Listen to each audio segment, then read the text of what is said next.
listening to Catholics Round, the daily podcast for Catholic kids that strives to plant seeds of faith.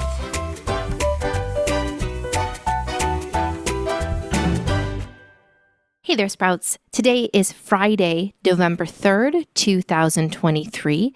Today is also the feast day of one of my favorite saints, Saint Martin de Porres.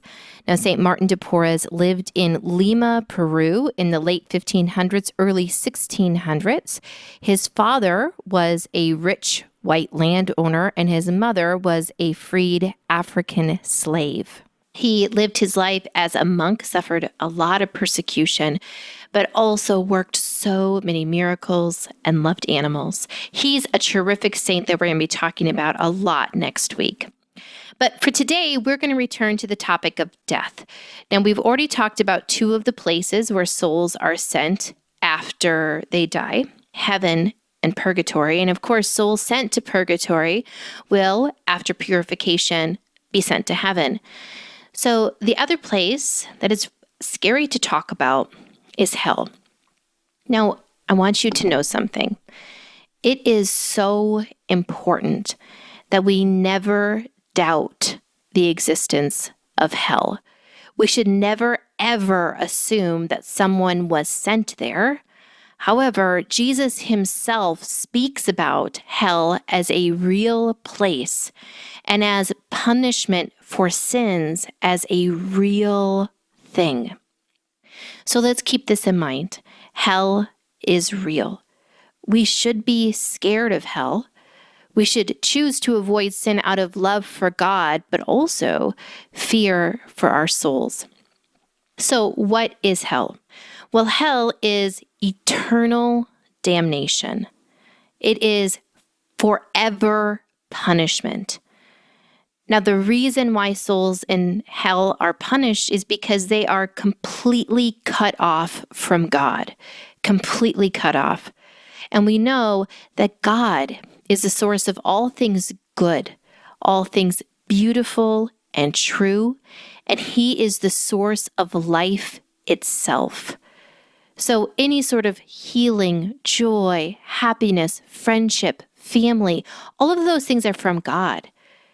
Souls sent to hell don't enjoy any of those things. Instead, they spend all of eternity in horrible anguish.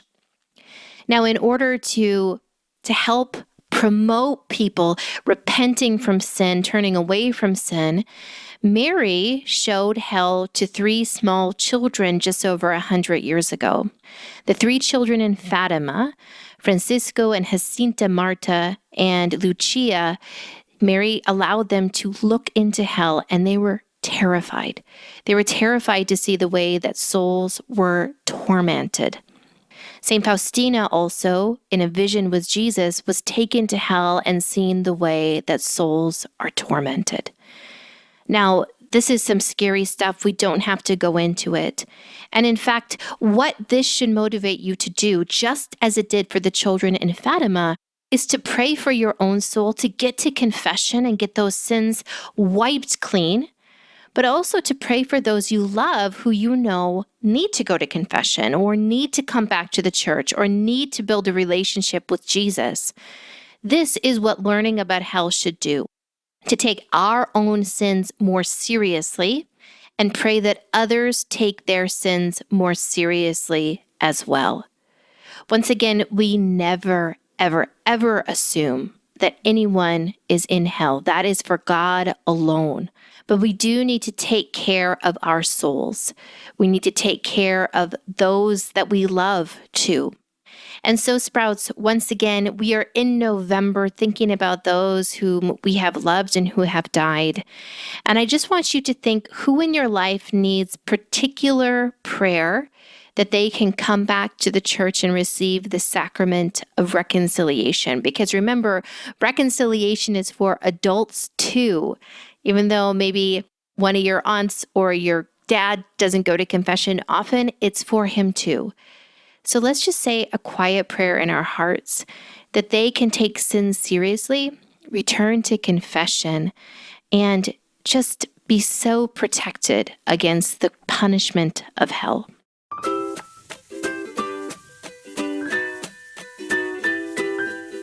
That's it for Catholic Sprouts today. We'll be back tomorrow, but until then, continue to grow in your faith and truly sprout into the beautiful creation that God created you to be. We are happy to announce that the Clubhouse, the membership from Catholic Sprouts, will be enrolling new members soon. We are having so much fun with our founding members. We have enjoyed crafting. Hello. We're so excited to make a little bit of Eucharistic crafting happen in your homes, something that you keep. And so it serves as a reminder that Jesus is waiting for you to come and spend time with him, that he's in the tabernacle in your church, that he's in the adoration chapel waiting for you. If you are interested in making some great Catholic friends, exploring your vocation, having fun, learning to pray, and just growing in your Catholic identity, we encourage you to discern joining us. Doors will be open again the first Sunday in Advent. So think about it, pray about it, and we hope that you climb on up and have a great time with us inside of the Catholic Sprouts Clubhouse.